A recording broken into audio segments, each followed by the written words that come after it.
GS2 and the answer writing aspect of that. Then we'll come to the note making and the content building of answer. So we'll start with the sources first. Sir, kindly speak something. Yes, ma'am, you are audible and we can proceed in this format. The video is clear? Yeah, video is mostly clear. Okay, sir. So we'll start with GS1 sources today. So I will. I have the syllabus of BPSC open in front of me. So I'll first start with the modern history, art and culture section. So I'll say that कि sir art and culture में जो sir kindly notify me if there is something, if there is some glitch. Sure. Okay sir. तो art and culture में आई से कि class 11th की एक fine arts की एनसीईआरटी आती है. तो अभी जो 68 बीपीएससी में जिस तरह के क्वेश्चंस आए थे, like they ask about the temple architecture and what kind of variations are there in North Indian temple architecture. तो इस तरह के क्वेश्चंस को हैंडल करने के लिए मुझे लगता है कि you must have a very sound foundation in like basic concepts की, जो टेंपल आर्किटेक्चर साउथ में है, जो नॉर्थ में है, उसमें क्या डिफरेंसेस है, और कैसे with in the course of history जो वेरिएशंस आए उसमें डिफरेंट स्कूल कैसे इमर्ज होता है टेंपल आर्किटेक्चर का. तो आई रिकमेंड कि आप keep noting it down. Class 11th की फाइन आर्ट्स की एनसीईआरटी जो आती है उसको आप पढ़िए. उसके बाद जो बिहार स्पेसिफिक उसमें जो आर्ट एंड कल्चर का पोर्शन है, like Mauryan art and the Pala art, and then they have a topic on like Patna Kalam. तो इस तरह के टॉप पटना कलम के लिए मौर्य और पाला, तो आप मौर्यन आर्ट को क्लास 11th की जो एनसीईआरटी है फाइन आर्ट्स की, they are beautifully explain the concept regarding the Mauryan art. तो आप वहां से उसको देख लेंगे. And I think there are enough content in market. अगर टॉपर्स की कोई कॉपी आपको मिल जाती है या फिर you have any coaching notes on Mauryan art, you can cover it from there. Then will come to Pala art. Pala art भी also I would like to से कि जो नितिन सिंघानिया की जो बुक आती है आर्ट एंड कल्चर की, वहां से भी अगर कुछ आपको फॉर्डर मटेरियल कोई पॉइंट्स ऐसे मिल जाता है कि आप उसको थोड़ा सा डाइवर्सिफाई कर लें अपने कंटेंट को, या फिर आप चाहें कि कोई वैल्यू एडिशन पॉइंट उसमें ऐड करना है, तो you can refer to that book. Then comes the Patna Kalam. Patna कलम पे जो मैंने प्रिपेयर किया था अपना मटेरियल, वो मैंने एक RS TV पे एक डॉक्यूमेंट्री था पटना कलम पे.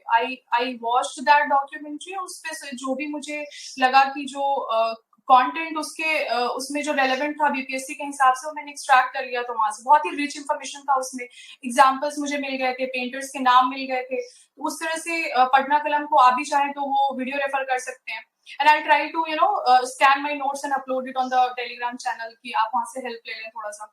देन मॉडर्न हिस्ट्री का वो वाला सेक्शन जहाँ पे इंडियन नेशनल मूवमेंट के बारे में पूछते हैं, तो आप वहां पे क्या कर सकते हैं कि कोई भी स्टैंडर्ड बुक जो आप रेफर कर रहे हो, जैसे अगर आपने स्पेक्ट्रम पढ़ी है या फिर आपने इंडियन स्ट्रगल फॉर फ्रीडम जो बुक आती है बिपिन चंद्रा की, वो पढ़िए. आप वहां से वो रेलेवेंट टॉपिक के लिए जो मटेरियल है वो एक्सट्रैक्ट कर लीजिए. और उसके बाद जो बिहार वाला उसमें पोर्शन है, बिकॉज बीपीएससी ने जो मेंशन किया है, दे हैव स्पेसिफिकली मेंशन कि Bihar's role in the freedom struggle of India. ठीक है, तो आप उस पोर्शन को क्या करिए कि क्राउन्स का मटेरियल का जो बुक आता है बिहार स्पेशल वाला, या फिर इम्तियाज अहमद की जो बुक आती है, आप उसको वहां से सप्लीमेंट कर लीजिए अपने कंटेंट को. तो इस तरह से मुझे लगता है कि आपके पास बहुत ही डेंस एक कंटेंट प्रिपेयर हो जाएगा इस तरह के क्वेश्चंस को हैंडल करने के लिए. और उसके बाद मुझे लगता है कि जो स्पेसिफिक जो मूवमेंट्स इसमें मेंशन है ना, कि they will ask about quit India movement, Champaran Satyagraha, या फिर सिविल डिसोबीडियंस मूवमेंट. तो वहां पे जो पर्सनालिटीज जो उसमें बिहार की इन्वॉल्व थी, उस पे आप एक अलग से ना थोड़ा सा मटेरियल तैयार कर लीजिए. आप जो फैक्चुअल इन्फॉर्मेशन जो पीटी के टाइम में मुझे लगता है, आई एम श्योर आपने रिवाइज किया होगा, उसको थोड़ा सा रिवीजन में रखिए, टच में रखिए उसको, और वो नाम जरूर मेंशन करते रहिए वहां पे. It will add a lot of value points in your answer, और थोड़ा सा डिफरेंट लगेगा. बिकॉज यूपीएससी वाला जो एक होता है ना कि यूपीएससी के लिए आप प्रिपेयर कर रहे होते हैं, तो आपके पास नेशनल पर्सपेक्टिव से तो इनफ कंटेंट होता है, but when it comes to Bihar role तो आपके पास ज्यादा होता नहीं है मटेरियल. तो मोस्ट ऑफ द टाइम ना बच्चे ज्यादा एफर्ट नहीं लगाते उस वाले पार्ट पे. But you have to put equal emphasis on Bihar role also, because वो अलग से सिलेबस में मेंशन है. अगर वो पूछ भी नहीं रहा है ना आपको क्वेश्चन में, even then you have to write those points. तो आप जो जब भी कोई भी मूवमेंट डायरेक्टली पूछा जाता है, जैसे last time 67th Mains they asked about quit India movement, तो वहां पे जो भी क्विट इंडिया मूवमेंट के टाइम बिहार में जो लीडर्स थे उनका नाम आप मेंशन करिए, स्पेसिफिक कोई कंट्रीब्यूशन हो वो मेंशन करिए, कोई जगह हो जहाँ पे कुछ अलग कुछ इंपॉर्टेंट इवेंट हुआ है उसको मेंशन करिए. जैसे क्विट इंडिया मूवमेंट के टाइम में मुझे लगता है कि बिहार में जेपी नारायण का जो रोल था और जो आजाद दस्ता का रोल था, ये सारी चीजें ना आपको अलग से मेंशन करना, उसको अंडरलाइन करिए, उसको एम्फेसाइज करिए कि आपको ये चीजें भी पता है. क्योंकि नेशनल वाला जो कोर्स होगा मूवमेंट का वो सबको पता होगा, मुझे लगता है जो यूपीएससी के लिए तैयार कर रहा होगा उसके पास ज्यादा बेटर कंटेंट होगा इनफैक्ट.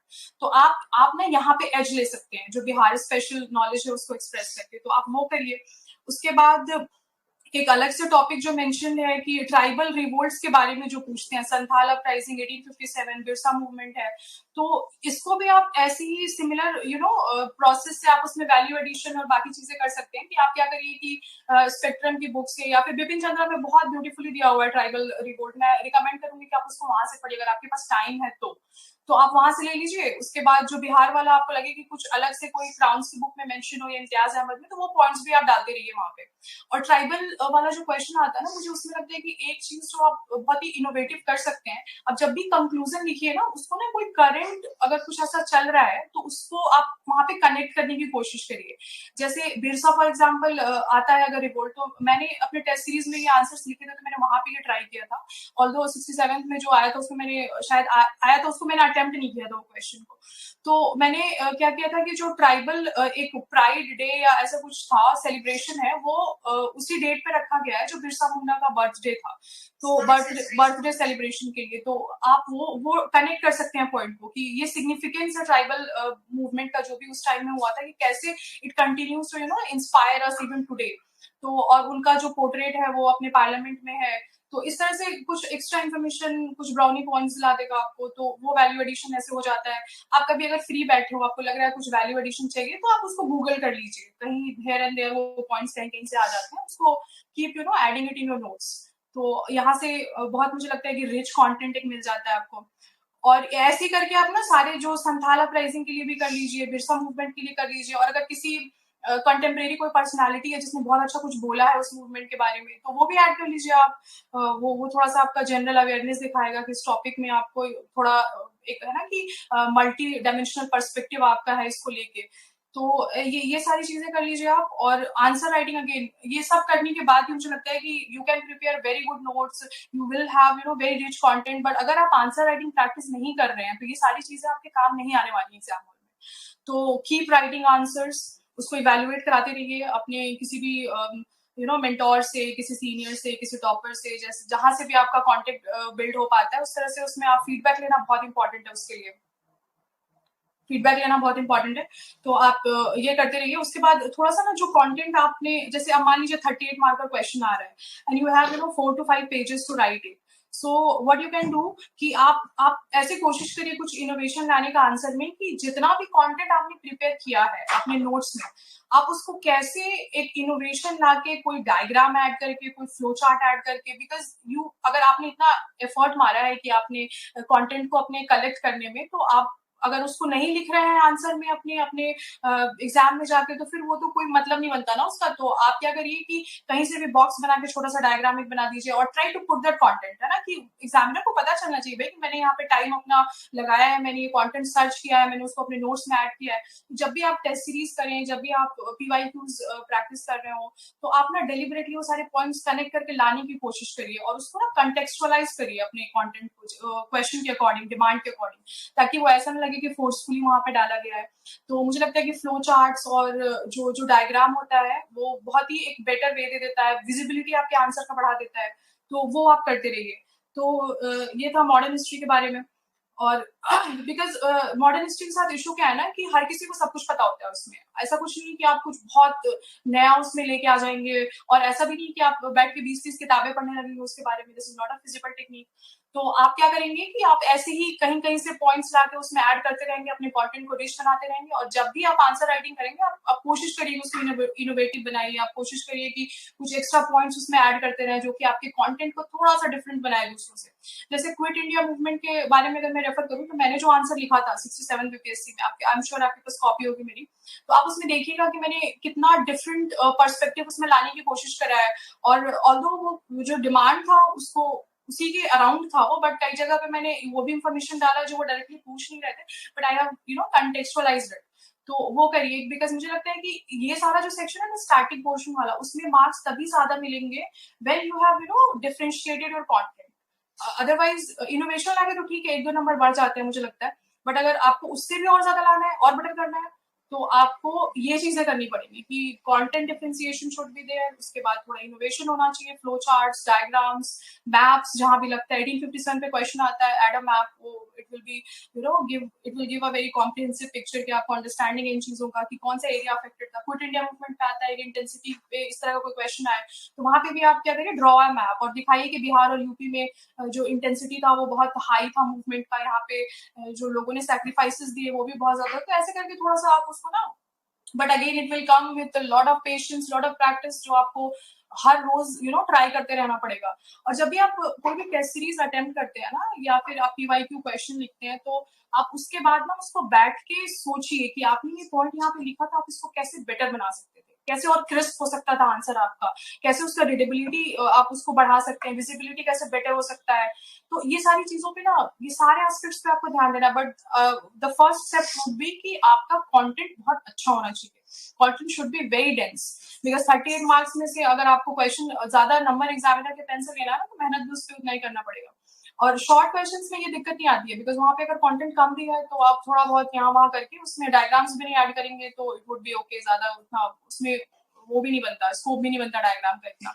तो शॉर्ट क्वेश्चंस में वहां पे थोड़ा सा आप ये कर सकते हैं कि थोड़ा पॉइंट में लिखिए, ताकि जो आपका वो है कंटेंट है वो ज्यादा वहां पे दे पाए। आप पॉइंट में लिख दीजिए। अगर आप 38 मार्कर अटेम्प्ट कर रहे हैं तो उसको थोड़ा सा पैराग्राफ फॉर्मेट में लिखिए, अगर आपके पास कंटेंट कम है तो इस तरह से मिक्स करके रखिए थोड़ा।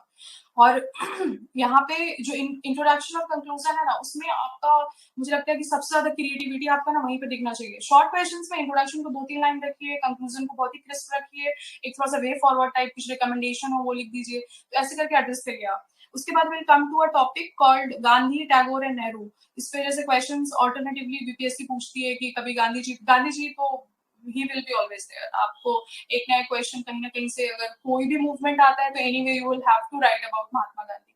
तो आप उनके बारे में बहुत ही थरोली पढ़िए, because he will help you out in essay writing also.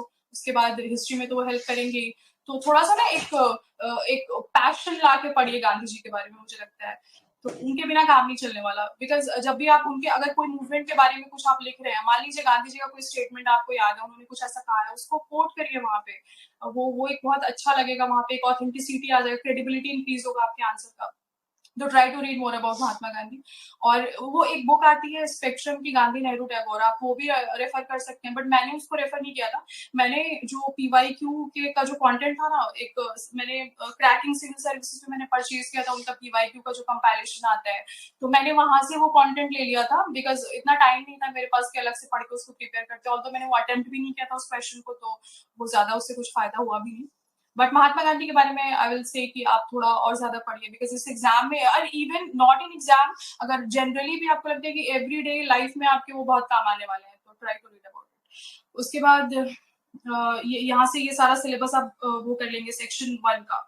और जो जो आर्ट एंड कल्चर वाले जो क्वेश्चंस होते हैं ना, वहाँ पे आप ना, आपको थोड़ा सा कॉपी ना, बच्चों की कॉपी जैसी होती है ना, कि आपको बहुत सारे डायग्राम से स्तूपा के डायग्राम बना दीजिए। अगर पिलर के बारे में बता रहे हैं तो थोड़ा सा साइड में ड्रॉ कर दीजिए बॉक्स करके उसको। तो इस तरह का ना कोशिश करिए कि आप ऐसे बिल्कुल एक्सप्लेन करिए एग्जामिनर को कि जैसे उसको कुछ नहीं पता। ठीक है, try to make his work easy, उसको डिफिकल्ट नहीं बनाइए कि बस ऐसा मैंने आसान कर दिया लिख के, उसको एक्सप्लेन करिए जो भी आप लिख रहे हैं। तो पिक्टोरियल रिप्रेजेंटेशन ना हेल्प्स, बिकॉज कहते हैं ना कि a picture is worth 1000 words, तो आप वहाँ पे पिक्चर्स को ड्रॉ करिए स्तूपा के बारे में, उसी में थोड़ा सा एरो लगा के लिख दीजिए, वर्ड्स भी सेव हो गए आपके, और आपको मार्क्स भी उस पर अच्छा मिलेगा।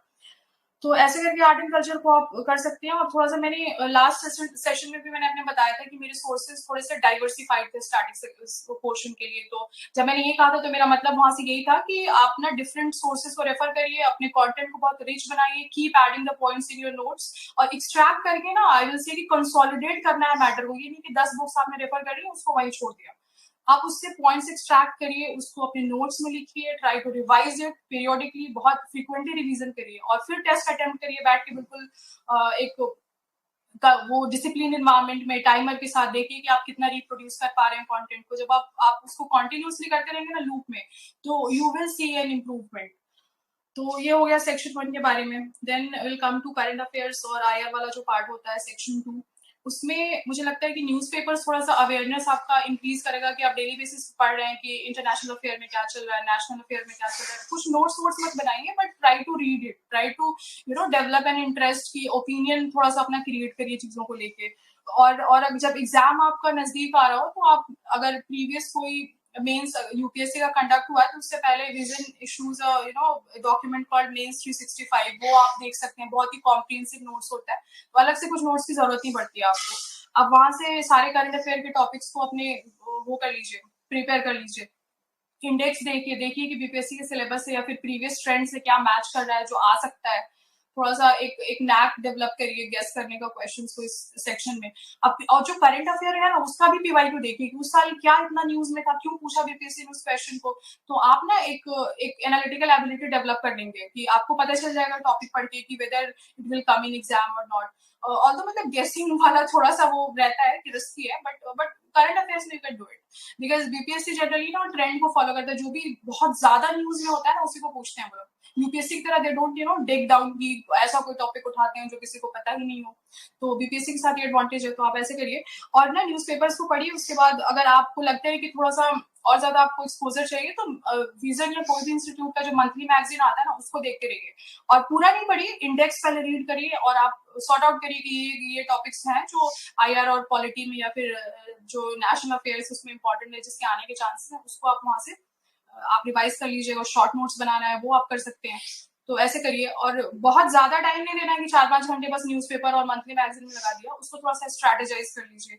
बस वो लास्ट में न्यूज़पेपर रोज पढ़ते रहिए, जब लास्ट में मंथ के एंड में आए मैगजीन तो उसको देखिए, इंडेक्स रीड करिए, आपको you will be able to recall कि मैंने ये न्यूज़पेपर में पढ़ा था। और इम्पोर्टेंट इशू है तो उसको थोड़ा सा रीड कर लिया, हाईलाइट कर लिया, उसमें अगर नई नोट्स बनाना है तो अगर नोट्स बनाना है तो you can refer A4 pages पे कर लीजिए कि बाद में कुछ कॉन्टिन्यूएशन में आता है तो विल एड अप मोर।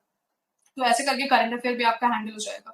और जब भी आप कोई भी कुछ भी नया पढ़ रहे हो, कुछ भी नोट्स बना रहे हैं, तो आप ना ऐसे फॉर्म में बनाइए कि जब एग्जाम का 1 हफ्ता बचा होगा ना तो आप उसको बहुत ज्यादा बार रिवाइज कर पाए। इतना बल्कि नहीं होना चाहिए नोट्स आपका कि आप ऐड करते जा रहे हैं और पूरा वो पोथी तैयार हो गया आपका और उसके बाद आप उसको रिवाइज ही ना कर पाए, तो ऐसा नहीं करिए। जब भी आपका ना आप दूसरी तीसरी बार रिवाइज करने आते हैं तो कोशिश करिए कि कंटेंट को थोड़ा सा और रिफाइन करें और ज्यादा बेटर उसको रिप्रेजेंट करना सीखिए। थोड़ा सा बॉक्स साइड में कहीं पे स्पेस छोड़ दीजिए ताकि आप जब सब्सिक्वेंट रिवीजन का आपका आइटरेशन आए तो उसमें आपको पता चल जाए कि ये सब चीजें तो मुझे पढ़नी नहीं थी, मैंने बेकार में इसको लिख लिया। ये होता है, ये शुरू में आप नोट्स बनाएंगे ना तो वो पूरा आप उतार देंगे उसको वैसे ही। तो नोट्स ऐसे बनाइए कि आपके एग्जाम से पहले रिवीजन में आपका इजी हो, ऐसा नहीं हो कि पूरा एक टॉपिक के 10 पेज नोट्स बना के बैठ गए आप। वो इसका ध्यान रखिए कि आपको लिखना उसको 3-4 पेजेस में ही है, तो उस हिसाब से आपके नोट्स होने चाहिए, बहुत क्रिस्प होने चाहिए, बहुत रिफाइंड होने चाहिए कंटेंट उसका, और पॉइंट वाइज होना चाहिए, मुझे ऐसा लगता है। उसके बाद जो नेक्स्ट चीज मुझे रेफर करना था, आज डिस्कस करना था, वो था नोट मेकिंग। हाँ, note making I have already discussed, और कंटेंट बिल्डिंग कैसे करना है आंसर का। सर यही था ना नेक्स्ट टॉपिक मेरा? Yes ma'am, yes ma'am. Okay then, तो कंटेंट बिल्डिंग भी आपने बता ही दिया, मोस्टली न्यूज़पेपर हाँ, को almost I have referred value addition और मंथली मैगजीन से आपको इंपॉर्टेंट टॉपिक्स को देख हाँ, लेना है हाँ, और हाँ, सिर्फ important उनको topics. अच्छे से प्रिपेयर कर लेना है ना, या स्मार्टली। बिकॉज पूरा वो 100-150 पेजेस का डॉक्यूमेंट होता है, हर महीने में आप उतना ना बल्कि डॉक्यूमेंट आप पूरा नहीं पढ़ सकते हैं, तो उसको आप क्या करना है, आपको इंडेक्स को रीड करना है बार बार, ठीक है। अभी मैंने ना एक इंडेक्स से प्रिपेयर किया था अपने मेन से पहले, I will try to upload it after the session, कि आप ये देख लें कि मैम मैंने कैसे स्ट्रेटेजाइज किया था उसको। मैम ओके, अभी मैं जस्ट इस लाइव सेशन के बाद I will be uploading the index like from yes this. Sure sir, sure. Okay, then we will come to the mindset वाला पार्ट, कि कैसे माइंडसेट क्या होना चाहिए आपका during the exam, before the exam, की जो प्रेशर होता है उसको कैसे हैंडल करना है, ठीक है। तो माइंडसेट की जब बात होती है तो एक होता है कि हम लोग ना मोटिवेशन पे बहुत ज्यादा रिलाई करते हैं। हम लोग सैड हो जाते हैं अगर हमारा टारगेट पूरा नहीं होता है, उसके बाद हम यूट्यूब पे जाते हैं, मोटिवेशन वीडियोस देखते हैं, और उसके बाद तो ऐसा फील होता है कि I can move the mountain, but आधे घंटे के बाद वो होता है कि बस अब फिर नहीं हो रहा मुझसे। तो आई विल से कि discipline is more important than motivation. आप मोटिवेशन पे रिलाई ज्यादा नहीं करिए, try to build a discipline routine, कि आपको रोज पता है कि ठीक है, अगर किसी दिन हो सकता है कि आप बहुत खुश हो तो आप ज्यादा पढ़ लें, कि आपको आज मन कर रहा है कि 8 घंटे 10 घंटे भी हो जाएगा, अगले दिन हो सकता है आप बहुत डाउन फील कर रहे हैं, आपको नहीं मन कर रहा पढ़ने का, but still try to build around 4 to 5 hours, तब भी आप पढ़िए, बिकॉज वो क्या होगा ना कि एक दिन का आपका टारगेट मिस हुआ, इट विल बिल्ड अप, वो आपके ऊपर प्रेशर बनाता जाएगा। तो आप ना टारगेट्स जो भी अपने फिक्स करते हो बहुत ही रियलिस्टिक होकर फिक्स किया करिए, और नेक्स्ट डे आपको लगता है कि ठीक है, आज आपने थोड़ा आपको मोटिवेशन फील नहीं हो रहा था, या you were not very energetic, या कुछ और रीजन हो सकता है, तो जब आप नेक्स्ट डे आइए ना, तो try to finish that portion जो आपका रह गया था, फिर आप ना अपने जो रूटीन कल का होगा उससे शुरू करिए, जिससे क्या होगा ना कि आपका बैकलॉग नहीं रहेगा और यू विल फील मोटिवेटेड। क्या होता है कि जब आप डिसिप्लिन होते हो ना, कि आज का आपका पूरा हो रहा है, कल का पूरा हो रहा है, तो वो अपने आप आपको मोटिवेट करता है कि नेक्स्ट डे आप ना सुबह से उठ के फिर लग जाओ वही काम करने के लिए। तो थोड़ा सा डिसिप्लिन लाइए, मोटिवेशन पे ज्यादा रिलाई नहीं करिए, डिसिप्लिन पे ज्यादा रिलाई करिए। और माइंडसेट क्या होना चाहिए, most of us do the same mistake, कि जब हम लोग शुरू में बिगनर होते हैं तो हम लोग इस माइंडसेट के साथ आते हैं कि हम तो एक ही अटेम्प्ट में एग्जाम क्रैक कर देंगे, और ऐसा कुछ नहीं है दुनिया में जो हमें रोकेगा एग्जाम निकालने से। तो ये सभी का होता है, हर किसी को लगता है कि मेरे लिए तो एक अटेम्प्ट काफी है। तो ऐसा नहीं है कि लोग एक अटेम्प्ट में क्रैक नहीं करते हैं, many people do, but this is also reality, कि आप हो सकता है कि आप फर्स्ट अटेम्प्ट में क्लियर ना कर पाए, बिकॉज सक्सेस रेशियो आपको पता है, इतने लोग अटेम्प्ट करते हैं, इतने लिमिटेड सीट्स हैं, तो वो there are several number of dynamics that will play role in your result. तो जरूरी नहीं है कि आप एक बार में क्रैक कर लें। तो आई विल से कि एम्ब्रेस योर फेलियर्स, अपने फेलियर को एम्ब्रेस करना, अपने फेलियर के लिए एक रूम रखना उसमें स्ट्रैटेजी में अपने की, there might be a possibility that I will not be able to make it happen in this attempt. तो आप ना वो एक पॉसिबिलिटी लेके चलिए, वो प्लानिंग अगर होगा ना, तो आप ना बेटर प्लान कर पाएंगे कि अगर आप फेल होते हैं इस बार एग्जाम में, तो what will be my learnings. तो ये मैंने भी ये गलती किया था, और मुझे लगता है कि अगर मेरा माइंडसेट अगर करेक्ट राइट होता डायरेक्शन में फर्स्ट अटेम्प्ट में ही, तो हो सकता था कि नेक्स्ट अटेम्प्ट में मेरा क्लियर हो जाता, because I was more worried about the result than the process. मुझे ये लगता था कि अगर नहीं हुआ तो क्या होगा, अगर ये अटेम्प्ट नहीं हुआ तो मैं क्या करूंगी, ऐसा मतलब सब कुछ सबके साथ होता है मुझे लगता है, बिकॉज आप there are very high stake हम एग्जाम में लगा देते हैं, हम अपना वहाँ करियर छोड़ के आए होते हैं, और भी बहुत सारी चीजें होती हैं। तो मुझे लगता है कि एक्सपेक्टेशंस का लेवल बहुत हाई होता है खुद से, कई बार तो हम लोग हार्श हो जाते हैं बहुत ज्यादा अपने साथ। तो हम लोग को ये लगता है कि फेलियर तो है ही नहीं इसमें, इस पूरी स्ट्रैटेजी में फेलियर का कोई स्कोप ही नहीं है, और हम तो बिल्कुल फुल प्रूफ मैंने स्ट्रैटेजी बनाया and I will succeed. But मुझे लगता है ये गलत तरीका होगा, आप थोड़ा रूम रखिए कि there might be a possibility that I will fail. तो उससे क्या होगा ना कि it will give you a strength कि आई विल फाइट बैक, और डिसिप्लिन बिल्ड रहेगा, तो वो आप फेलियर के बाद भी will be able to bounce back. तो माइंडसेट ये होना चाहिए कि आप अपने फेलियर को एम्ब्रेस करिए। जब आप फेलियर को एम्ब्रेस करना सीखेंगे तो you will search for your mistakes, कि आपके मिस्टेक क्या थे। तो मेरे साथ क्या होता था कि when I fail for the first time, तो वो तो ऐसा लगा कि झटका लग गया, क्या हो गया ये, कैसे फेल हो गया। तो आप क्या करते हैं ना कि ब्लेम करना स्टार्ट कर देते हैं अपनी सिचुएशन को, आप अपने मिस्टेक्स को एनालाइज नहीं करते हैं। तो जब मैंने ये नहीं करा, मैंने सेम माइंडसेट के साथ दूसरा अटेम्प्ट दिया अपना, एंड अगेन फेल्ड। तो वो क्या होता है कि वो लूप में आप फंस जाते हैं। तो you will need someone to tell you कि नहीं ये गलत है, आप failure is part of journey, आप उसको एम्ब्रेस करिए, एक्सेप्ट करिए, then try to analyse your mistakes and then move forward. तो ये बताने के लिए तब मुझे लगता है कि शायद मेंटोर का आपके जो रोल है ना, इट कम्स इनटू प्ले। एक मेंटोर चाहिए आपको, कोई सीनियर हो सकता है, कोई आपके भाई बहन हो सकते हैं, कोई भी हो सकता है आपको ये बताने के लिए कि आपको माइंडसेट आपका राइट होना चाहिए, failures are part of journey, और प्रोसेस में ट्रस्ट ज्यादा होना चाहिए रादर देन द रिजल्ट। तो ये यहाँ पे मेंटोर का रोल बहुत ज्यादा इंपॉर्टेंट है। और you will have self doubts. मेरा होता था हर 5-10 डेज 15 डेज, कभी मोटिवेशन अच्छा चल रहा है, डिसिप्लिन है, तो 15-20 डेज तक चला जाता था। उसके बाद फिर सेल्फ डाउट्स आने स्टार्ट हो जाते हैं कि अब मुझसे नहीं होने वाला, I will not be able to crack this exam, maybe next attempt में ज्यादा बेटर करेंगे। यूपीएससी में तो ये बहुत ज्यादा होता है, बीपीएससी में भी मेरे साथ होता था, बट यूपीएससी वाला मेरे साथ ज्यादा था कि जब भी लगता था कि अब यूपीएससी का प्रीलिम्स आ रहा है, तो इतने सेल्फ डाउट्स होने स्टार्ट हो जाते हैं कि अरे इतने लोग अटेम्प्ट कर रहे हैं एग्जाम, और I am not good enough, I will not be able to make it. तो आप जब भी फेलियर को एक रूम दे के अपने स्ट्रैटेजी में, and you will see it as a part of whole sum, तो आपका सेल्फ कॉन्फिडेंस इंक्रीज हो जाता है और आप अपने आप को ब्लेम करना बंद कर देते हैं, अपनी सिचुएशन को ब्लेम नहीं करते हैं, because you will be able to accept कि ठीक है और भी लोग फेल होते हैं, अगर अगर मेरा इस बार नहीं हुआ तो ठीक है, आई विल ट्राई नेक्स्ट टाइम। तो आप ना उसका उसका स्कोप रखिए, ये बहुत बहुत ज्यादा इंपॉर्टेंट है। आई एम नॉट श्योर कि कितने लोग इस बात से मेरे कनेक्ट कर पा रहे हैं, but this is something that I have felt, I have learned in this journey। तो मुझे लगता है कि ये मैं आप लोगों से शेयर करूं, बिकॉज जरूरी नहीं है कि इस जर्नी में आप खुद अपने मिस्टेक से सीखें, ज्यादा बेटर होगा कि आप दूसरों के मिस्टेक से सीखें, बिकॉज जरूरी नहीं है कि आप मल्टीपल अटेम्प्ट्स लगाने से एग्जाम को क्रैक करने में, आप बी स्मार्ट, दूसरों के मिस्टेक को एनालाइज करिए, सीखिए, और वो try not to repeat it. जो दूसरों ने मिस्टेक किया, जरूरी नहीं आप सेम मिस्टेक को रिपीट कर रहे हैं और फिर उससे सीख रहे हैं और फिर आप कह रहे हैं उसने तो सही कहा था, तो ये नहीं करिए आप जैसे अभी मैंने बताया, आई एम श्योर और भी टॉपर्स बताते होंगे उनके साथ क्या प्रॉब्लम हुआ था। तो आप कोशिश करिए कि वो सारे प्रॉब्लम्स को, वो सारे मिस्टेक्स को आप रिपीट ना करें, अपना टाइम सेव करें आप इसमें, ये बहुत ज्यादा इंपॉर्टेंट है। इसके लिए राइट काइंड ऑफ माइंडसेट जो रिक्वायर्ड है वो ले आइए। Dedication is very important, without dedication you will not be able to make it, because you may be very hard working, you may be very motivated person, जो आप positive approach है, but dedication नहीं है उसको लेके, तो ये this will not land you anywhere. तो डेडिकेशन रखिए, फोकस बहुत इंपॉर्टेंट है। और उसके बाद मुझे लगता है कि पीरियोडिकली आप ब्रेक लेते रहिए अपने, ये नहीं कि रोज पढ़ रहे हैं तो 10-10 घंटे पढ़े जा रहे हैं, यू विल बर्न आउट। तो थोड़ा सा स्पोर्ट्स में अगर आप एक्टिव है वहां पे कुछ करिए, ऐसे करने से क्या होगा ना कि आपका फोकस इंटैक्ट रहेगा उस पर, आप मेडिटेशन कर सकते हैं, आपको जो भी और कुछ पसंद है आप कर सकते हैं। तो it will create a right kind of mindset, right kind of framework, जिसमें आप अपना रूटीन बिल्ड करेंगे। तो डेडिकेशन, हार्डवर्क, फोकस, ये सब इंपॉर्टेंट है। And the next most important thing is patience and perseverance. अगर वो नहीं है तो ये सब जो मैंने इससे पहले बताया वो किसी काम नहीं आएगा आपके। तो पेशेंस रखिए, trust the process, you will make it happen. So sir मुझे लगता है कि we have finished half of our session. अब हम लोग डाउट्स ले लेते हैं। Those who have doubts, kindly raise your hands. I'll allow you one by one.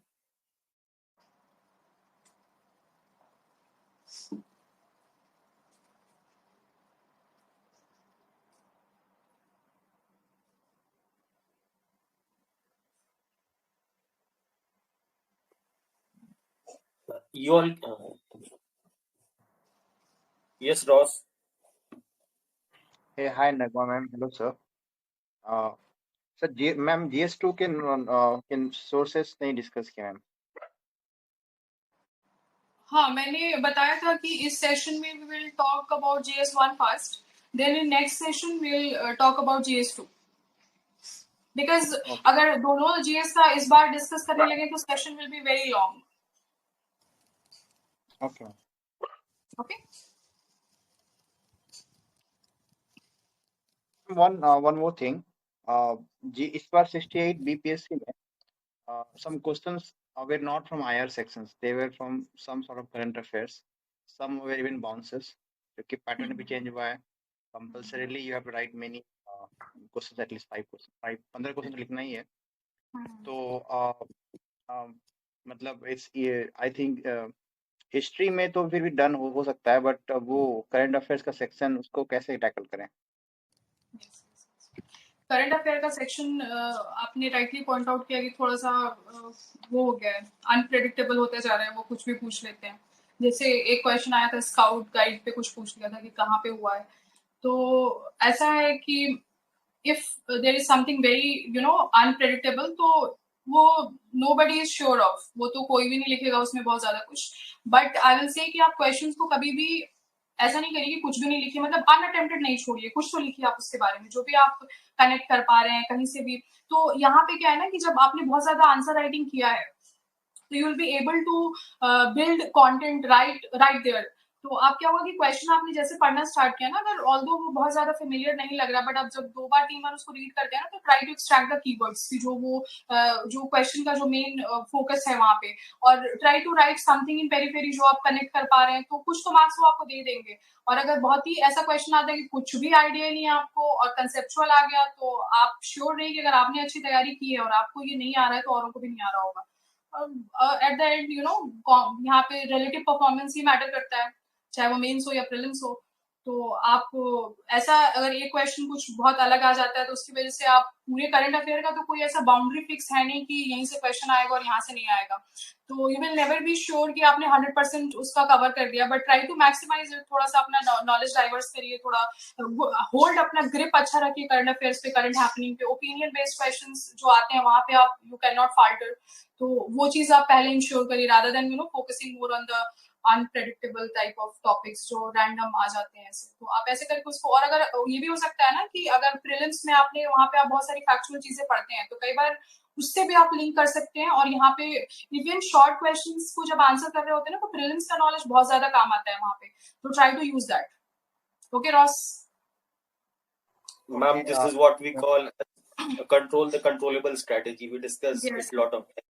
So you should आप control हमेशा what has जो to. कंट्रोलेबल है ना, उस पे आप अपना कंट्रोल मैक्सिमाइज करिए, उस पे फोकस ही नहीं करिए कि एक दो क्वेश्चन ऐसा आ गया जो किसी को नहीं पता, वो किसी को नहीं पता, नोबडी केयर्स क्या पूछ रहे हैं। ओके, वो हर थैंक यू साल मैम। ऐसा एक और सवाल है मैम, क्योंकि पैटर्न चेंज हुआ है, तो अब बीपीएससी में 21 क्वेश्चन लिखने हैं एक GS paper, more than UPSC के क्वेश्चंस को। तो इसमें जैसे शॉर्ट आंसर्स में they are giving us 2 pages, तो उसमें कितना लिखना सही रहेगा? क्योंकि 2 पेज लिखते लिखते तो मतलब टाइम चला जाता है बहुत सारा। मैंने लास्ट टाइम ये क्वेश्चन एड्रेस किया था कि जो शॉर्ट क्वेश्चंस होते हैं ना, वो मुझे लगता है कि बहुत स्कोरिंग होते हैं, बिकॉज आपने अगर क्वेश्चन की डिमांड को हिट किया है ना, तो वो वहां पे अगर 50% से ज्यादा जाने के चांसेस ज्यादा हाई होते हैं आपके, बिकॉज डायमेंशन बहुत कम होता है क्वेश्चन में।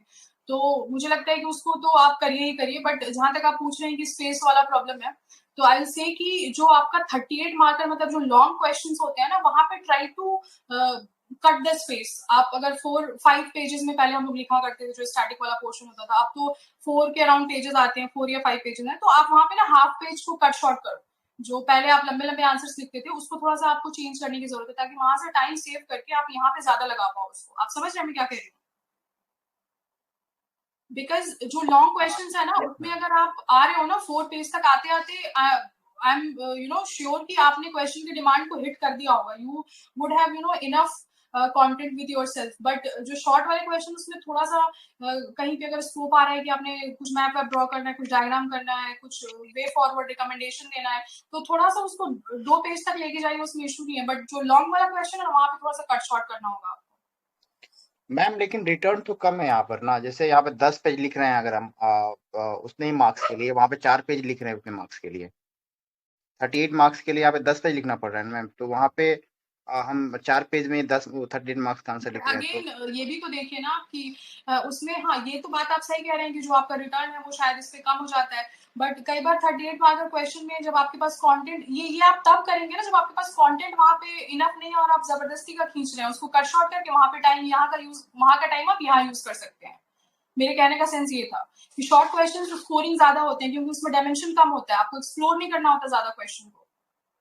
38 मार्कर में अगर वो क्वेश्चन पूछ रहे हैं, तो will have to explore additional dimensions, जो क्वेश्चन डायरेक्टली वहां पे एड्रेस नहीं कर रहा होता है, बट स्टिल आपको एक्सप्लोर करना पड़ता है, because you have to snatch marks. वहां पे 38 नंबर है, तो आप ऐसी यूनिट डायमेंशनल आंसर लिख के आते हैं, तो नंबर तो मिलेगा नहीं आपको, बट अगर शॉर्ट में लिखते हैं तो वहां आप ले सकते हैं marks. Okay ma'am, thank you, thanks a lot. Yes, Amrita, you can speak. Good evening ma'am. Good evening sir. Ma'am मेरा क्वेश्चन करंट अफेयर्स के इंट्रोडक्शन पार्ट से था। जैसे आपने बताया कि इंट्रोडक्शन कंक्लूजन बहुत अच्छा होना चाहिए, तो करंट अफेयर्स में मुझे जैसे मैम कोई कॉमन ही एग्जांपल है, जैसे G20 का क्वेश्चन है, तो उसमें क्या इंट्रोडक्शन दे कि बहुत अच्छा नंबर मिले, और कंक्लूजन क्या होना चाहिए? सॉरी अमृता, क्या कहा? Introduction and conclusion ma'am, current affairs से रिलेटेड इंट्रोडक्शन एंड कंक्लूजन को कैसे अच्छा बनाए? कैसे अच्छा बनाए? देखिए, there are multiple ways to start a question और स्टार्ट एन आंसर। जैसे करंट अफेयर में अगर स्पेशली बात करें तो मुझे लगता है कि वो तो डायनामिक ही टॉपिक्स होते हैं, तो आप इंट्रोडक्शन को कैसे बहुत बेटर बना सकते हैं, उसके मल्टीपल वेज हैं। फर्स्ट तो ये हो सकता है कि आप कॉन्टेक्स्ट जो रिसेंट चल रहा होता है उसका वहां से आप शुरू कर सकते हैं। दूसरा ये हो सकता है कि कोई फैक्ट और फिगर आपके पास है कोट करने के लिए, तो वो आप यूज कर सकते हैं।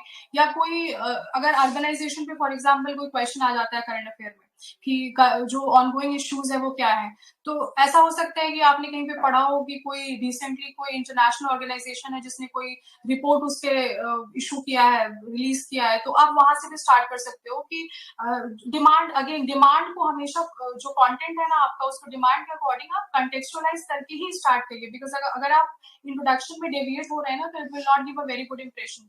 क्योंकि वहां पे क्या होगा ना कि एग्जामिनर को लगेगा कि आपको शायद ये क्वेश्चन आता ही नहीं है, तो जो क्रक्स है ना क्वेश्चन का वो दिख जाना चाहिए इंट्रोडक्शन में।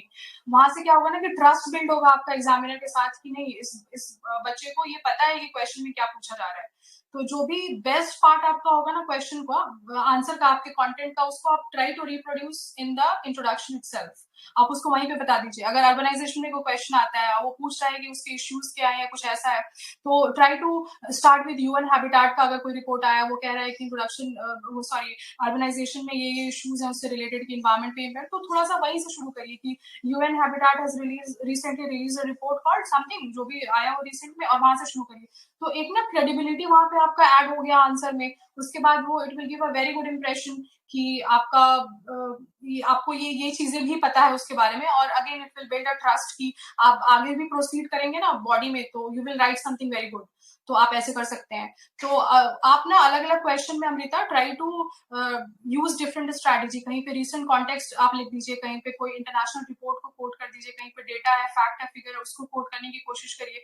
तो डिफरेंट डिफरेंट क्वेश्चन में ना अलग अलग स्ट्रैटेजी अप्लाई करिए, तो थोड़ा सा उससे ये भी रहेगा कि मोनोटोनस नहीं होगा आपकी कॉपी जो है पढ़ने में, और it will give a very good impression. But आपको ये सारी चीजें अमृता बिफोर हैंड तैयार करके रखना पड़ेगा कि अगर जो पॉपुलर टॉपिक्स हैं करंट अफेयर्स में, जैसे आपने मान लीजिए कि कोई टॉपिक पढ़ा है, मेरे टाइम में रशिया यूक्रेन वॉर आया था, तो मुझे पता था कि ये क्वेश्चन आ सकता है, तो एक बढ़िया सा आप इंट्रोडक्शन पहले से तैयार कर लीजिए उस पर कि अगर ये आएगा क्वेश्चन तो मैं इंट्रोडक्शन में यही लिखूंगी और थोड़ा सा उसको बस डिमांड के अकॉर्डिंग ऑल्टर कर दूंगी। तो इस तरह से आप ना अगर पहले से तैयार करेंगे तो आपका जो टाइम है वो बहुत ज्यादा सेव हो जाएगा। ठीक है अमृता, यस मैम। मुझे जैसे आपने बताया कि रशिया यूक्रेन पे पहले से प्रिपेयर करना है, बट मुझे यही समझ में नहीं आ रहा है कि उसमें क्या अच्छा लिख सकते हैं, मतलब रशिया अमृता, यूक्रेन में। डू वन थिंग, आप अपने एक दो आंसर्स है ना हमें मेल कर दीजिए, हम आपको मैं ट्राई टू पॉइंट आउट कि इशू क्या है अलग से आपके साथ। है ना, हम आपको अलग से इस चीज को एक्सप्लेन कर देंगे, ठीक है? जी okay okay, thank you. Who is next? Niket,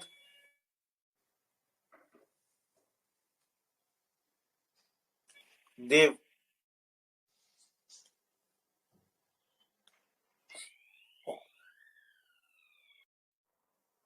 हाँ, good evening ma'am, good evening sir. Good evening.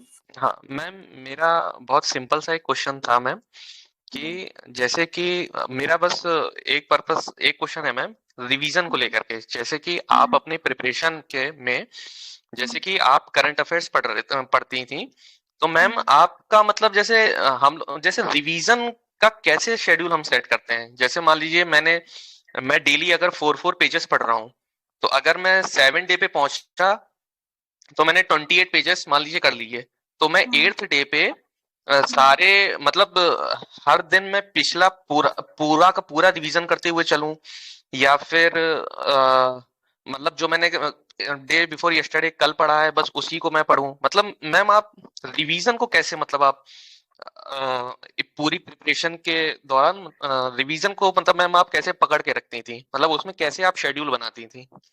I got क्योंकि योर नया तो, हाँ नया तो पढ़ने में तो इजी होता है मैम, अच्छा भी लगता है, इंटरेस्ट भी आता है, हम पढ़ते चले जाते हैं, लेकिन रिवीजन का मैम वो समझ में नहीं आता है कि इसको मैं मतलब लेके कैसे चलें, क्योंकि वो धीरे धीरे फिर बल्क होता भी चला जाता है।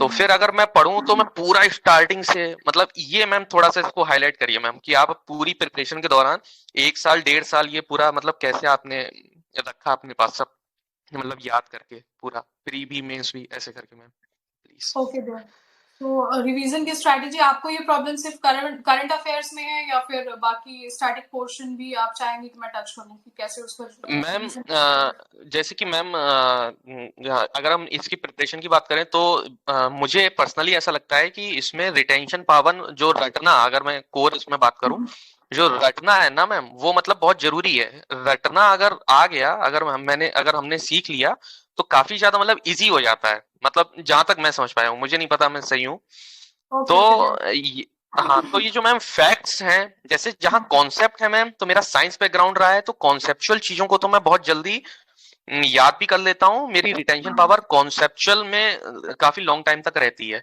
लेकिन जहां बात मैम फैक्ट्स की आती है, जहां डेटा की आती है, जैसे कि ज्योग्राफी के पेपर में हम सारी rivers, world map, countries, lakes, mountain सब पूरा Okay, याद रखते हैं। देव, sorry ये to मैम, interrupt. मैं ऐसा नहीं करती नहीं हूँ ना मैम, कि जी I ma'am, try to address your question. Then हो सकता है कि आप जो subsequent questions और पूछ रहे हैं वो आपका उसी में address हो जाए. So let me first try to explain it कि revision strategy आपकी कैसी होनी चाहिए. तो जी जी जी पहली मैम, बात तो है कि देव रिवीजन की जो स्ट्रैटेजी होती है ना वो बहुत ही पर्सनलाइज्ड होती है, वो डिफर करती है person to person. But I can only tell कि मैंने क्या करा था रिवीजन के साथ. और जो आप कह रहे हैं ना जी कि मैम, कंसेप्चुअल क्वेश्चंस, कंसेप्चुअल जो एरिया है सिलेबस का वहां पे इशू नहीं होता है, बिकॉज आपका कॉन्सेप्ट अगर क्लियर है तो वो कभी भी आप उसको पढ़ेंगे तो आपको समझ आ जाएगा और वहां पे रटने जैसा कुछ नहीं. तो मेरे साथ भी ये इशू था, कंसेप्चुअल वाला पार्ट मेरा अच्छा था और फैक्चुअल मेरा बहुत खराब था. तो ये हम में से ज्यादातर लोगों के साथ होता है, एक्सेप्ट दो पीपल जिनका रट्टा बहुत अच्छा होता है तो वो सब कुछ रट जाते हैं. तो ऐसा है कि आपने जो पहला तो आपका क्वेश्चन का पार्ट ये था कि रोज पढ़ें जो पिछला पढ़ा है उसको, या फिर ऐसा है कि एक हफ्ते में वापस आए. तो उस पर थोड़ा सा पहले बात करते हैं. ऐसा होता था कि जैसे आपने आज इतने टॉपिक्स आपने फिनिश कर लिए हैं, 4-5 टॉपिक्स जो भी है, और आप कल अगर पढ़ने आ रहे हो तो मेरा क्या होता था कि ऐसा कुछ मैंने पढ़ा है जो नया था, जो मैंने पहले कभी नहीं पढ़ा था. तो उसको पढ़ने के बाद when I come back next day तो मेरे पास ना एक व्हाइट बोर्ड था. I use to write it जो टॉपिक मैंने पढ़ा है. जैसे मैंने मान लीजिए मौर्य आर्ट पढ़ा था कल, और वो मैंने फर्स्ट टाइम पढ़ा था, मुझे रिटेंशन, मुझे अगर चेक करना है अपना कि मैंने जो पढ़ा वो मुझे कितना समझ आया था, I use to write it, Maurya art लिख लिया वहां पे.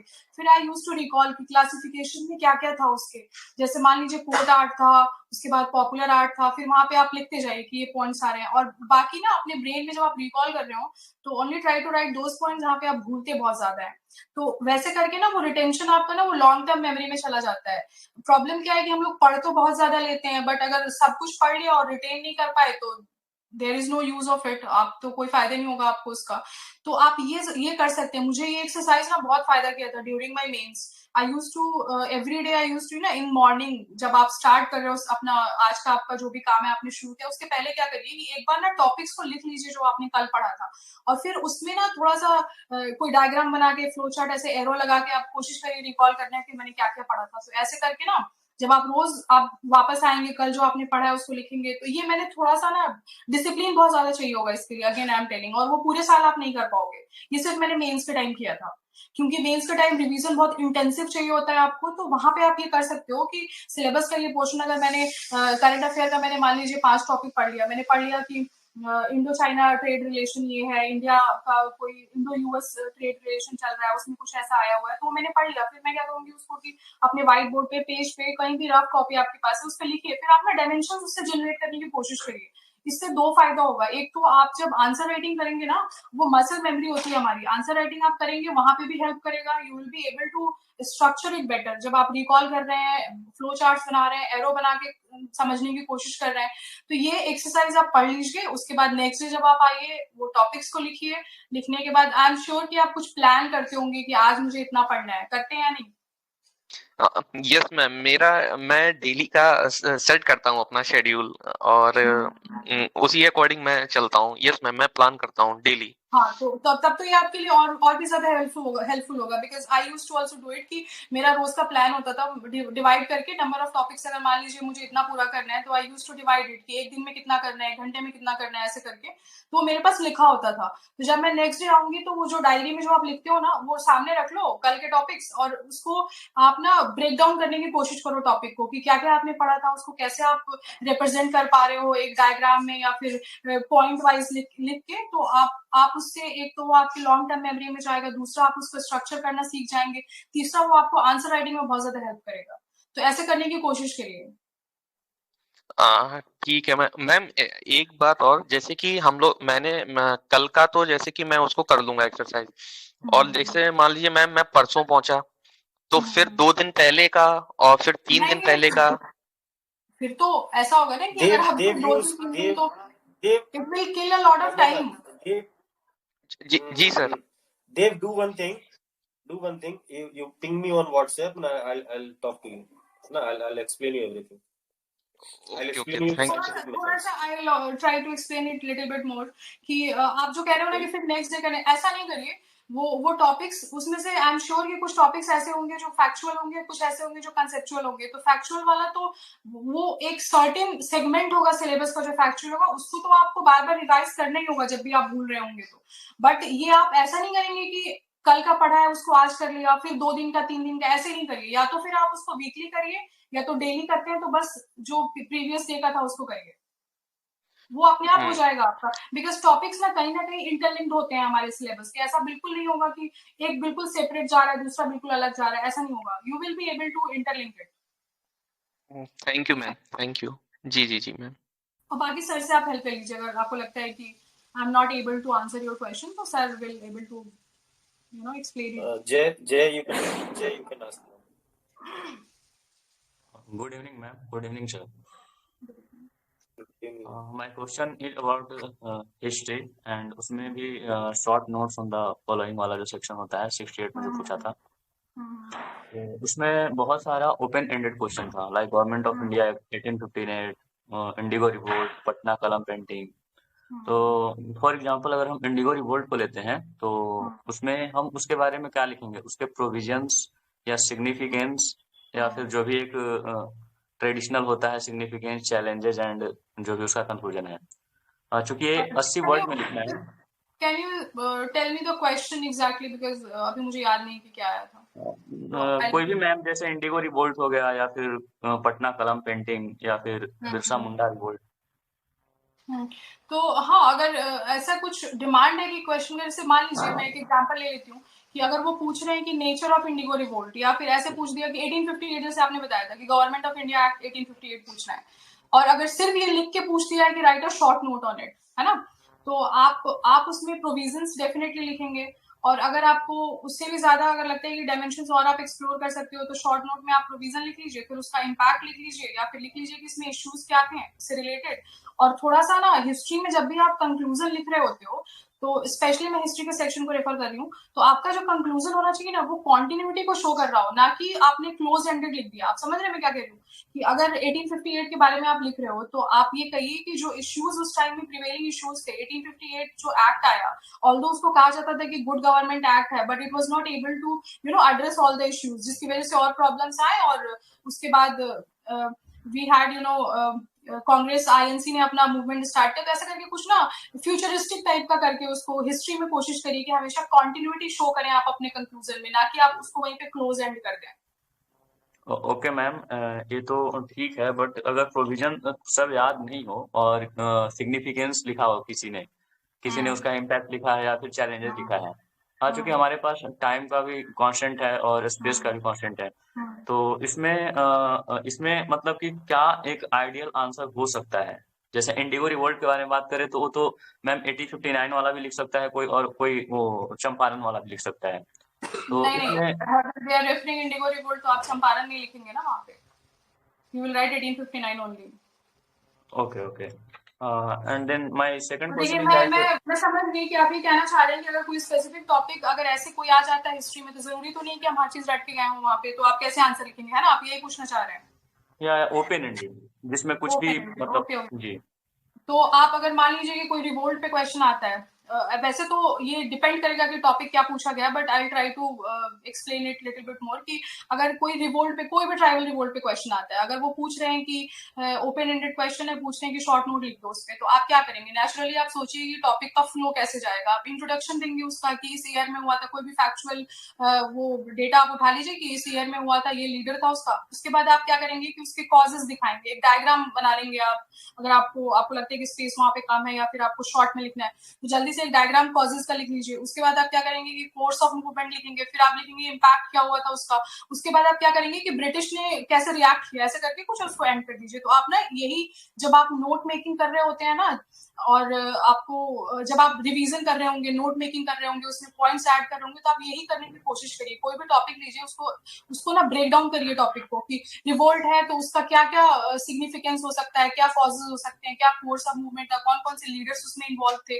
तो ये सारी चीजें क्रिस्प पॉइंट्स में ना जितना ज्यादा इन्फॉर्मेशन आप देंगे उस हिसाब से आपके मार्क्स आएंगे। और ये भी आप सही कह रहे हैं कि हर कोई उसको डिफरेंट तरह से हैंडल करेगा क्वेश्चन को, because it is open ended. तो आप जितना बेटर, जितना ज्यादा डायमेंशन रिप्रोड्यूस कर पाएंगे, आपको उतने अच्छे मार्क्स मिलेंगे।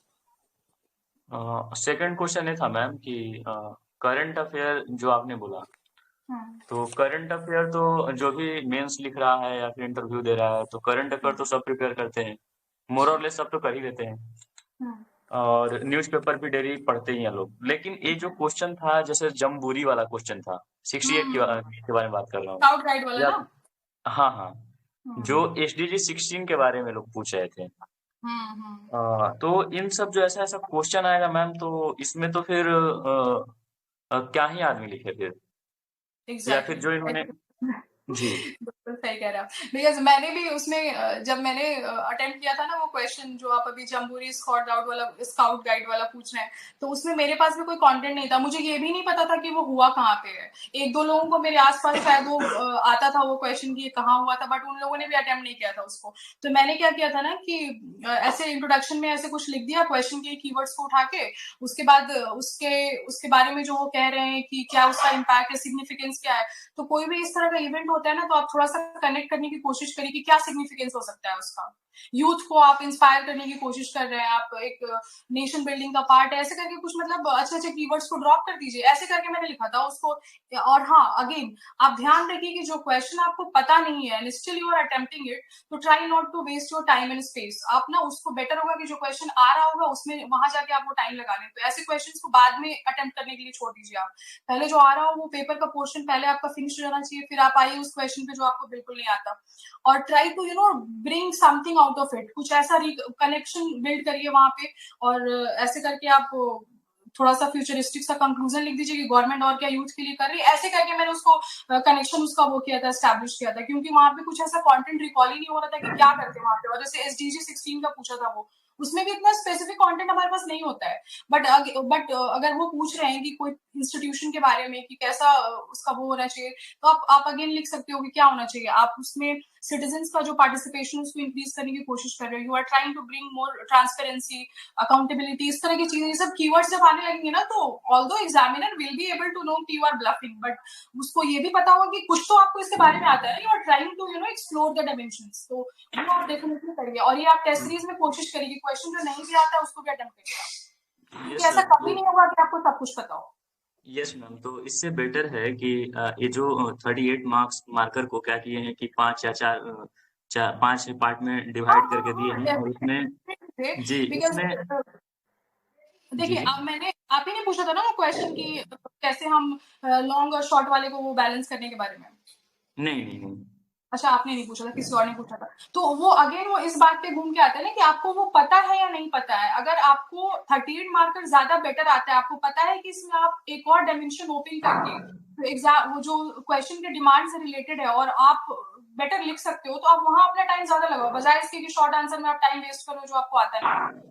तो इट्स अगेन वेरी कॉम्प्लिकेटेड, वो सब्जेक्टिव है ये चीज बहुत, कि आपको वो पता है या नहीं पता। और ये सारी चीजें प्लीज आप डायरेक्टली जाके एग्जाम हॉल में ट्राई ना करें, ये आप टेस्ट सीरीज में पहले ट्राई कर ले। बिकॉज जब भी मैंने ऐसा कोशिश करा था ना टेस्ट सीरीज में कि मुझे नहीं भी आता होता था, but still I used to brainstorm it कि थोड़ा सा इसमें कहीं से तो ऐसा नहीं होगा जे कि आपको कुछ भी नहीं पता उसके बारे में। You will recall something, because आपने इतना पढ़ा है ना, मेंस के इतना डाइवर्स कंटेंट है आपके पास, you will be able to establish the connection, और वो कनेक्टिंग द डॉट्स वाली चीज है जो वो आपका हो जाएगा। और मेंस में वो वही देख रहे होते हैं, आप ना सिलेबस पढ़ो, उसमें लिखा है कि ब्रॉड अंडरस्टैंडिंग चाहिए टॉपिक्स का, इतना आपको स्पेसिफिक डेप्थ में नहीं जाना है कि पॉइंट नहीं निकालना है वहां से कि 5.6% था या फिर ऐसा कुछ कि एकदम एग्जैक्ट आप फिगर्स को कोट कर रहे हो, जरूरी नहीं है। Sometimes you will be able to recall it, but sometimes you won't be able to, it's okay. तो मैंने जब भी ना 38 मार्क का एक क्वेश्चन मैंने अटेम्प्ट किया, बहुत अच्छा लिख लिया उसमें, उसके बाद मैंने शॉर्ट आंसर्स वाले जो थे उसको अटेम्प्ट किया, उसमें ऑल्दो मुझे कुछ में 1-2 में बहुत अच्छा भी नहीं आता था, तो I you know was able to point it out और I was able to analyse it कि जब भी मैंने ऐसा करा ना कि सारे क्वेश्चन को अटेम्प्ट किया था, I was able to score around 28 marks, और उसमें बहुत अच्छा लिख के भी मुझे 23 आ रहा है, उसके आगे नहीं बढ़ रहा। तो मुझे लगता था कि शॉर्ट वाला बहुत रिवॉर्डिंग है, मुझे ऐसा लगता था। It may be you know different for someone else, but मेरे लिए ये वर्क करता था हमेशा। तो मेरा क्वेश्चन एक और है मैम कि जैसे कि ये जो शॉर्ट टाइप आंसर है, तो उन्होंने ऐसा पैटर्न बना रखा है कि जो 5 सब पार्ट है उनके 8 मार्कर वाले, तो स्टार्टिंग में हो, पेज के स्टार्टिंग में कॉपी के, तो क्या वो जैसे कहते हैं first impression is the last impression, और उसमें हम ब्लफ कर रहे हैं क्योंकि हमें कुछ आ नहीं रहा है, तो कॉपी तो अगर कोई हिस्ट्री सेक्शन को चेक कर रहा है तो एक ही आदमी कर रहा होगा, कोई भी वैल्यूएटर होगा, तो क्या वो नहीं, निगेटिव अब ऐसा नहीं, इम्पैक्ट? अब तो ऐसा कर दिया ना उन लोगों ने कि एक क्वेश्चन को एक ही कोई एग्जामिनर चेक कर रहा होता है, तो अब ऐसा कुछ नहीं है कि फर्स्ट इंप्रेशन बड़ा खराब, ऐसा बिल्कुल नहीं है।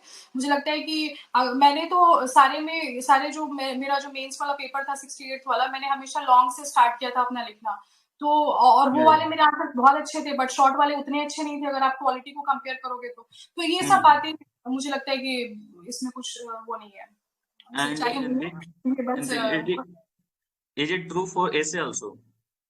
व्हाट सॉरी ये जो Is it true है, for ये जो essay?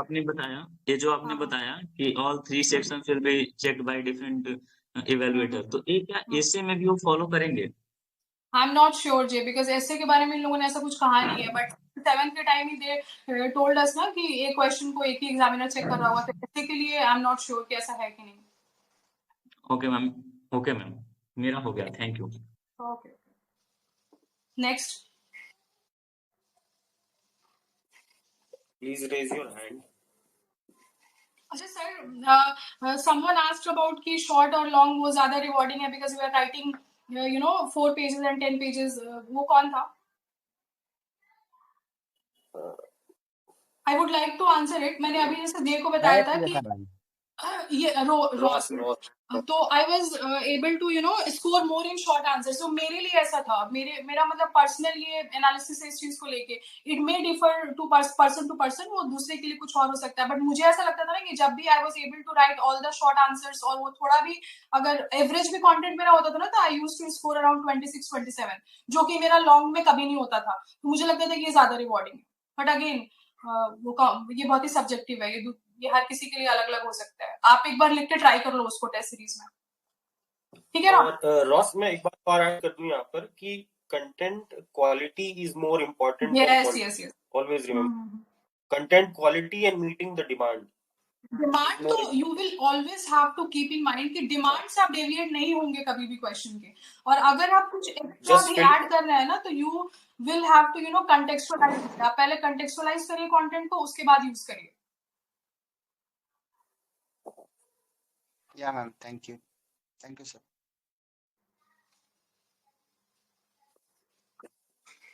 नेक्स्ट।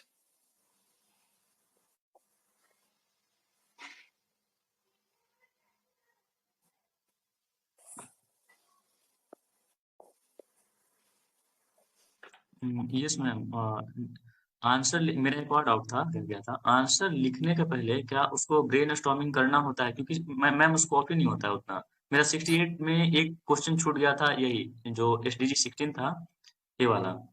जम्बूरी में तो somehow आई हैंडल्ड की अग्निपथ स्कीम को वो स्ट्रेंथन करेगा और लोग ज्यादा मतलब एवरेज एज कम करेगा, तो ये सब ठीक था, बट तो ब्रेन स्टॉर्मिंग करना होता है या फिर? ब्रेनस्टॉर्मिंग अगर आप जीएस के आंसर्स को इफ यू आर रेफरिंग कि आप ब्रेनस्टॉर्मिंग कर रहे हो, तो उसका मतलब वो वाला नहीं होता है जो ऐसे में कर रहे होते हैं हम, कि पेज पे बैठ के ड्रॉ कर रहे होते हैं, डायमेंशंस एक्सप्लोर कर रहे होते हैं, वैसे नहीं करना होता है। ब्रेनस्टॉर्मिंग का मीनिंग जब आप क्वेश्चन को रीड कर रहे हो ना, तो आपको वहीं पे आइडेंटिफाई कर लेना होता है कि क्वेश्चन के सब पार्ट्स कितने हैं, और आपके दिमाग में एक स्ट्रक्चर आ जाना चाहिए वहीं पे कि I will divide my content in a certain structure, और मुझे ऐसे ऐसे इसको हैंडल करना है। तो इसका मतलब होता है कि मतलब एक थोड़ा सा पॉज लीजिए वहां पे जब आप क्वेश्चन को रीड कर रहे हैं, 5-10 सेकंड 20 सेकंड्स इवन आप रुक के और थोड़ा सा सोचिए लिखने से पहले। ये नहीं कि आपने क्वेश्चन रीड नहीं किया और directly jump into the writing और कुछ भी लिख रहे हैं आप, ऐसा नहीं करिए। बिकॉज ऐसा जब भी मेरे साथ होता ना कि जब भी लिखना शुरू कर दिया बिना सोचे समझे तो पता नहीं क्या हो जाता था, 2-3 लाइन के बाद समझ में आ जाता था कि आप गार्बेज लिख रहे हो। तो थोड़ा सा रुकिए वहां पे, 20 सेकंड्स का पॉज लीजिए, अपने दिमाग में ये स्ट्रक्चर कर लीजिए उसको कि how you are going to handle it, और उसके बाद प्रोसीड करिए। और शॉर्ट आंसर वाले में मैम वो तो मेरे लिए कोई रिवार्डिंग ही नहीं है। मुझे तो उसमें उन्होंने 50 में 16-17 मार्क्स दे दिए हैं ऑप्शनल में। मेरा ज्योग्राफी था। Optional is different J, optional I can not comment more because optional में बहुत ही कंटेंट डिफरेंट टाइप का एक्सपेक्ट कर रहे होते हैं वो, तो ऑप्शनल में तो I can not say anything. हो सकता है आपका कंटेंट शायद अप टू द मार्क नहीं हो और एक सर्टेन राइटिंग स्टाइल चाहिए होता है ऑप्शनल को, तो option is very subjective. I can not comment कि आपका ऑप्शनल है क्या, वो मुझे नहीं पता। बट जीएस के लिए आई कैन से कि for me short answers were very rewarding. आप उसको टेस्ट सीरीज में थोड़ा सा अटेम्प्ट करने की डिफरेंट तरह से कोशिश करिए, जैसे मैंने आपको बताया है। तो ये सारी चीजें आपको प्रैक्टिस जब आप कर रहे होते हो ना, तब यही चीजें ट्राई कर रहे होते हो कि व्हाट वर्क्स फॉर यू। ये आपको जब नई नई चीजें ट्राई करके देखिए, जो टॉपर्स बता रहे हैं या और लोग बता रहे होंगे, आपके मेंटोर्स बता रहे हैं, और देखिए कि what works for you. Okay ma'am, ठीक है, thank you.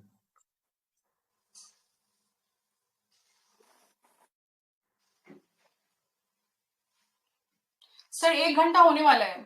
Yes, ma'am. Good news is also there. Like 69th prelims result will be out in an hour. Okay. Okay. So this is on. Anyone else having any doubt? Please ask. Else we will close this session. Yes, Bharat, you can speak. Good evening. Good evening. Ma'am, Bharat, can we keep it talk short. something?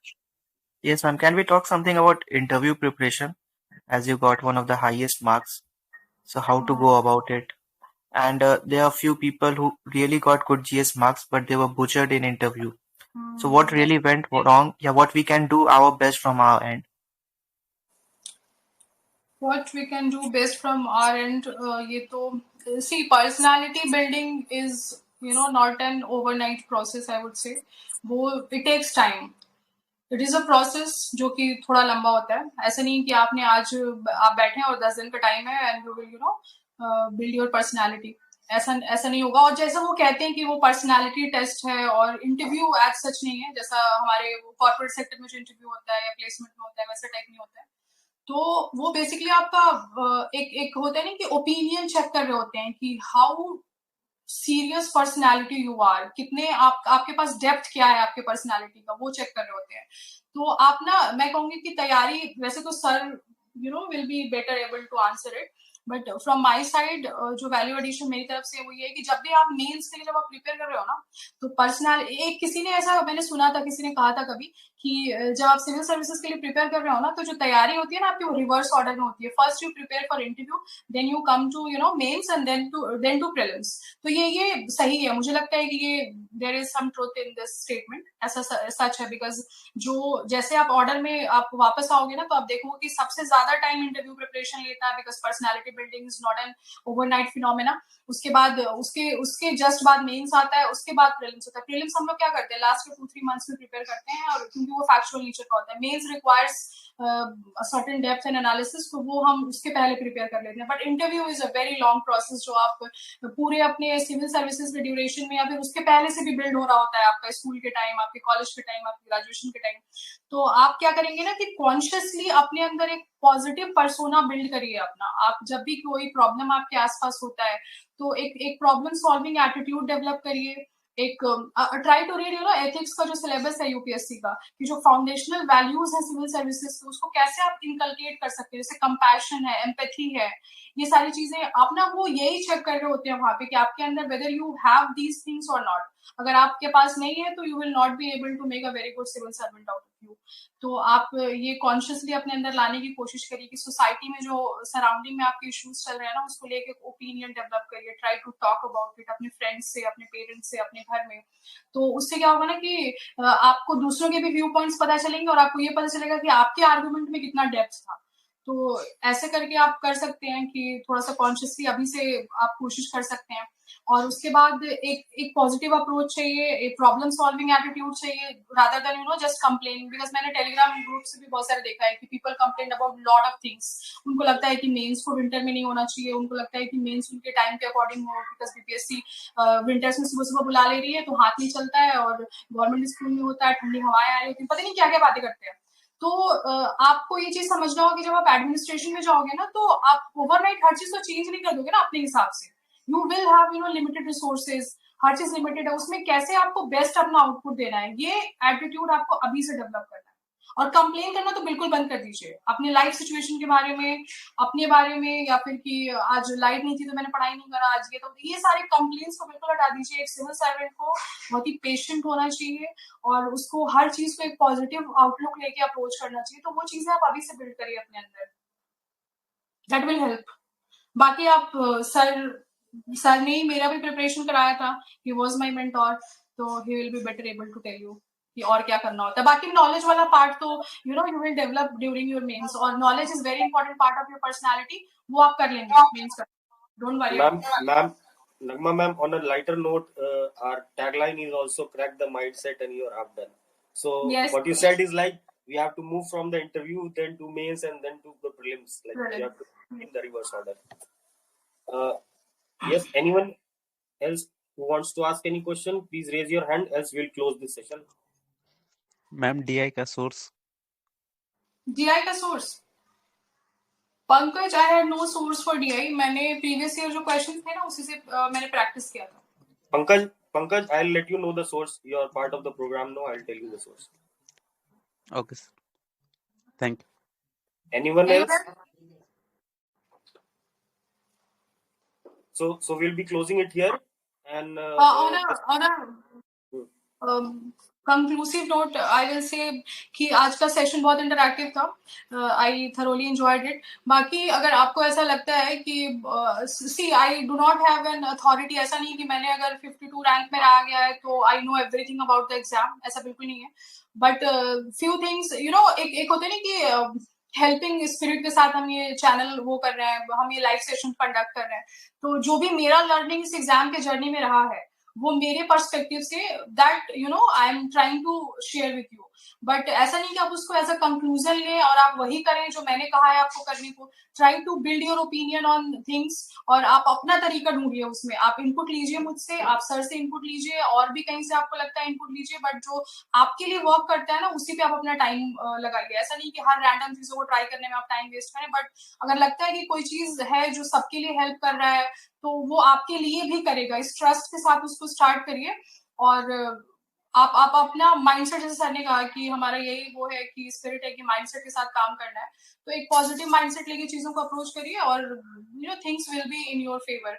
But वो मेरे किसी भी बात को as a conclusion नहीं लेना है आपको, किसी भी टॉपर के बात को कि उसने कह दिया तो यही सही है, वो उसके लिए काम कर रहा था, हो सकता है आपके लिए ना करे। तो यहीं पे आपको एक पर्सनलाइज्ड अप्रोच की जरूरत होती है। तो आप अपनी प्रॉब्लम्स बताएंगे, सर को बताइए, और भी कोई मेंटर आपको लगता है उसको बताइए, और वहां से ना try to get a personalised approach regarding the exam. Because यहाँ पे आपके पास इतना टाइम नहीं कि आप मल्टीपल अटेम्प्ट्स लगा के फेल हुई और फिर रियलाइज करिए कि what work for you and what not. तो आप जो भी अटेम्प्ट दे रहे हो ना, try to maximise your output और crack it in single attempt. Thank you everyone. Ma'am, we will have a closer, and if anyone else have any doubt, you can ping me on WhatsApp and we can then talk about all your problems. Thank you. Thank you everyone. Thank you, ma'am. Thank you, sir.